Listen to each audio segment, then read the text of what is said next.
ماشاءاللہ یہ تھے آپ حضرات کے سامنے قاری ربیع اللہ صاحب جو حمد باری بیان کر رہے تھے.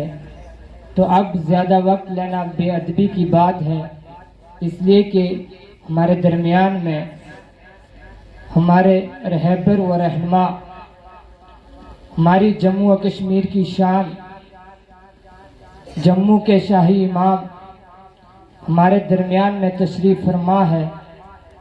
اس لیے اب پروگرام کو آگے بڑھاتے ہوئے ٹائم کی بھی قلت ہے، تو میں گوجری بیان کے لیے دعوت دوں گا حضرت مولانا شیر علی صاحب کو، جو ہماری ادھم پور کی شان ہے. وہ آئیں اور اپنے موضوع کو 20 یا 15 منٹ کے اندر اندر بیان فرما کر اپنے موضوع کو سمیٹ لیں. تو اس کے بعد جو ہے ہم اپنے پروگرام کی طرف دوبارہ رواں اور دواں ہوں.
الحمد لله رب العالمين، والصلاة والسلام على من لا نبي بعده.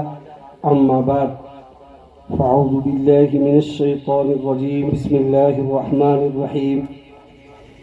قال الله تعالى في كلامه المجيد والفرقان الحميد: لقد كان لكم في رسول الله أسوة حسنة. صدق الله مولانا العظيم وصدق رسوله النبي الكريم، ونحن على ذلك من الشاهدين والشاكرين، والحمد لله رب العالمين. معزز مہمانان کرام، علماء کرام اور تمام میرے بزرگ بھائی، نوجوان بچے، میری مائیں اور بہنیں، جنہیں بھی تشریف لائی، اللہ تعالیٰ کو بہت بہت شکر اور فضل و احسان ہے کہ جس ذات نے ہم سارانوں اس مبارک مجلس میں آنے کی توفیق عطا فرمائی.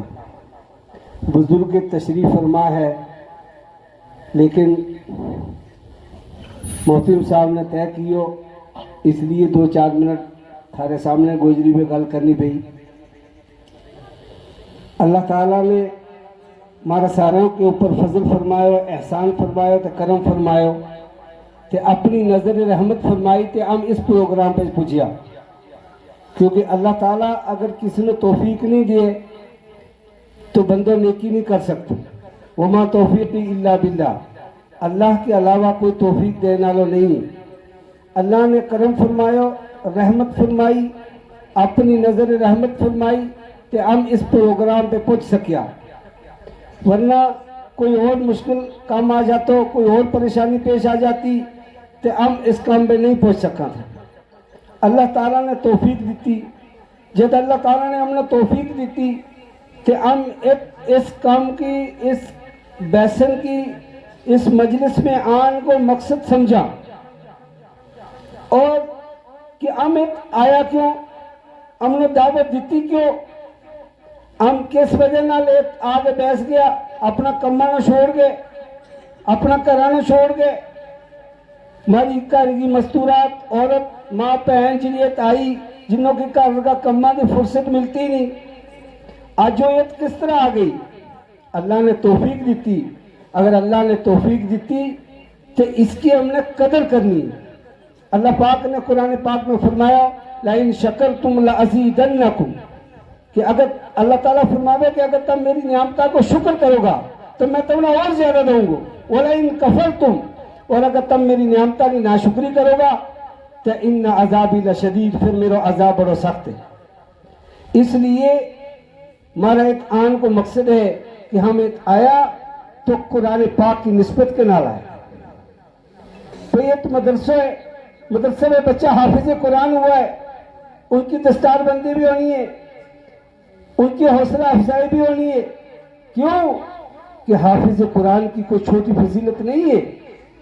اللہ کے پیارے رسول صلی اللہ علیہ وسلم نے فرمایا کہ جو حافظ قرآن ہے اس کو قیامت کے دن اللہ کی طرف اعلان کیا جائے گا اس کا واسطے کہ اقرأ ورتل کما کنت ترتل فی الدنیا فإن منزلک عند آخر آیت تقرؤها کہ پڑھ قرآن نو اور جنت کا درجہ میں چڑھ, اس طرح پڑھ جس طرح تو ٹھہر ٹھہر کے دنیا میں پڑھے تو کہ تیری آخری منزل ہوتا ہے جب تو آخری آیت پڑھے.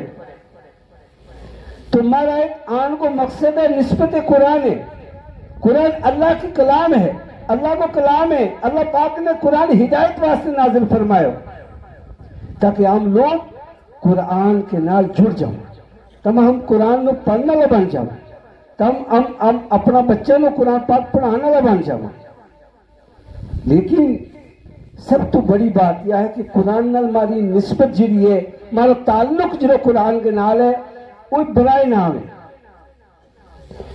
جڑا آدمی قرآن پاک پڑھیا ہے وہی لوگ بھی برائے نام تلاوت کرے, زیادہ زیادہ تو روزہ میں تلاوت کرے تھوڑی بہت, ورنہ کوئی زیادہ اگر عمل کرنا ہے تو پورے سال تھوڑی تھوڑی تلاوت کرے.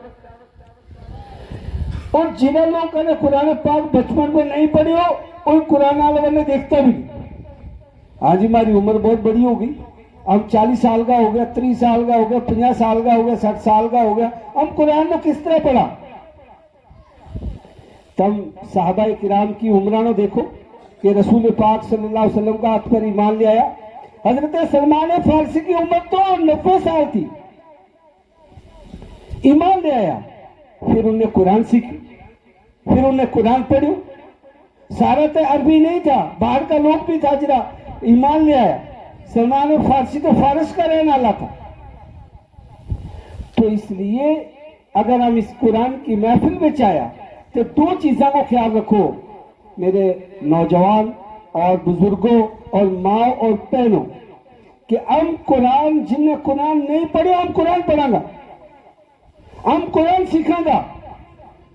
بولو انشاءاللہ کہ جن نے قرآن نہیں پڑھے اور نہیں سیکھے وہ قرآن سیکھیں گا, قرآن پاک واسطے محنت کرے گا.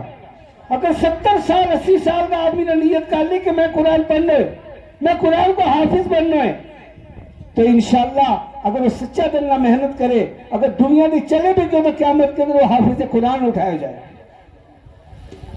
اس لیے قرآن کے نال ہماری خاص نسبت ہونی چاہیے. جنہاں لوگ حج عمرہ واسطے جاوے تو وہ جا کے دیکھیں کہ جنہاں لوگ عرب کا لوگ اور بہت عربی ممالک کا لوگ ہے, وہ لوگ فضول گل نہیں کرتا, فضول محفل نہیں لاتا. ہر ایک آدمی نے قرآن اپنی جیب میں چھوڑ رکھی ہو.